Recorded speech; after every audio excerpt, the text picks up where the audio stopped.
महाराज जी, मेरे मन में और जो हमारी दर्शक देख रहे हैं उनके मन में एक सवाल भी ये हमेशा बना रहता है कि जो धनतेरस का जो त्यौहार आता है, जो दीपावली का पूरा पर्व होता है, उस पर बहुत सारी चीज़ें खरीदी जाती हैं, घर पर लेकर आई जाती है, लेकिन विशेष रूप से एक चीज़ लेकर आई जाती है, वो होती है झाड़ू। तो इस झाड़ू ही क्यों खरीदी जाती है, इसके पीछे क्या कहानी है, उसके बारे में हमें बताइए। बहुत सुंदर प्रश्न आपने पूछा है।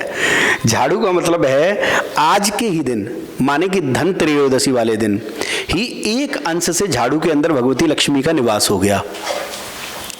क्यों हुआ? एक बार नारद जी जो है भ्रमण करते हुए और भगवती लक्ष्मी के पास में पहुंचे। लक्ष्मी से उन्होंने कहा कि भगवती, दुनिया में एक ही सती स्त्री है। बोले कौन? अनुसुईया। लक्ष्मी को बड़ा लगा कि मैं सती नहीं हूं। बोले नहीं, आप हो या नहीं ये तो नहीं कह सकते, लेकिन अनसुईया माता है। लक्ष्मी जी ने ब्रह्माणी से कहा, ब्रह्माणी ने रुद्राणी से कहा, तीनों ने मीटिंग बनाई। तीनों ने मीटिंग बना करके और ब्रह्मा विष्णु महेश से कहा कि जाओ अनसुईया की माता की परीक्षा लेकर के आओ। तो परीक्षा लेने के लिए उनको भेज दिया। तो तीनों जब परीक्षा लेने आए तो साधु का वेश बना करके आए। ये कथा सभी ने सुनी होगी। साधु का वेश बना करके जब आए तो उन्होंने भिक्षा मांगी, और भिक्षा में ऐसी विचित्र चीज मांग ली जो कोई भी पतिव्रत धर्म का पालन करने वाली या सभ्य समाज की स्त्री है, उससे ना तो कोई ये भिक्षा मांग सकता है ना कोई दे सकता है। क्या मांगा कि आप जो है निर्वस्त्र होकर के हमें दूध पिलाओ। अब ऐसी भिक्षा कौन देने को तैयार हो? जो फलों की टोकरी लेके माता अनुसुईया आई, हाथों से छूट गई। अब ऐसी स्थिति में उन्होंने पति का स्मरण किया और जल लिया हाथ में, ओम पति परमेश्वराय नमः बोल के छिड़का, तो तीनों 6-6 महीने के बच्चे बन गए, अपने आप पालने लगी। काफी समय व्यतीत हो गया। न ब्रह्मा जी ब्रह्मलोक लौटे, न बैकुंठ में भगवान विष्णु लौटे, न कैलाश पर शंकर जी लौटे।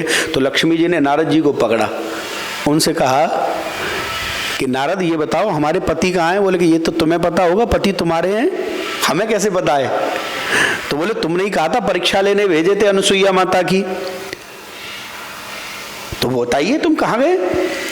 तो बोले कि वहीं जाकर के पूछो। तो तीनों ब्रह्माणी, रुद्राणी और भगवती कमला, भगवती महालक्ष्मी, और तीनों जो है वहां पधारी हैं माता अनुसुईया के यहाँ। और माता अनुसुईया के यहाँ जब पधारी तो भिक्षा मांगने लगी। भिक्षा मांगने पर लगी तो उन्होंने कहा कि मैया हम तुम्हारे यहाँ सेवा करना चाहती हैं। बोले क्या सेवा करना चाहती हो? सेवा से प्रसन्न हो गई। तो बोले क्या चाहती हो? अनुसुईया माता ने पूछा। तो बोले तुम्हारे यहाँ ये बच्चे हैं, इन्हीं को हमें दे दो। तो बोले बच्चे? किसी के बच्चे कोई मांगता है? तुम कौन हो? तो बोले कि मैं ब्रह्माणी हूँ, मैं रुद्राणी हूँ, मैं लक्ष्मी हूँ। तो बोले ये कौन है? बोले कि ये हमारे पति हैं। तो बोले तुम्हारे पति हैं, मेरे बच्चे हैं, तुम कौन हुई? बोले कि हम तुम्हारी बहू हुई। तो बहू का काम होता है सेवा करना, चलो जल्दी से सेवा करो। तो तुरंत तीनों देवी सेवा के लिए उद्धृत हुई, लेकिन लक्ष्मी बहुत चंचला हैं, तो जल्दी से झाड़ू उठाया और झाड़ू उठा के झाड़ने लगी। तो तुरंत हाथ पकड़ लिया मैया अनुसुईया ने। बोले नहीं, अभी तो तुम सेवा करने के लिए आई हो, पहले तो तुम्हारी सेवा होगी। जब नई बहू आती है तो पहले उसकी सेवा होती है। तो बोले तुम अभी सेवा मत करो। तो इनको रोक दिया और तीनों को ही आज प्रदान कर दिया। ब्रह्मा जी को प्रदान कर दिया, विष्णु जी को प्रदान कर दिया और शंकर जी को भी रूप बना करके प्रदान कर दिया। तो उस समय लक्ष्मी ने मैया को आशीर्वाद दिया कि आज धनतेरस का दिन है, धनत्रयोदशी का पर्व है, आज के दिन में एक अंश से झाड़ू में निवास करूंगी।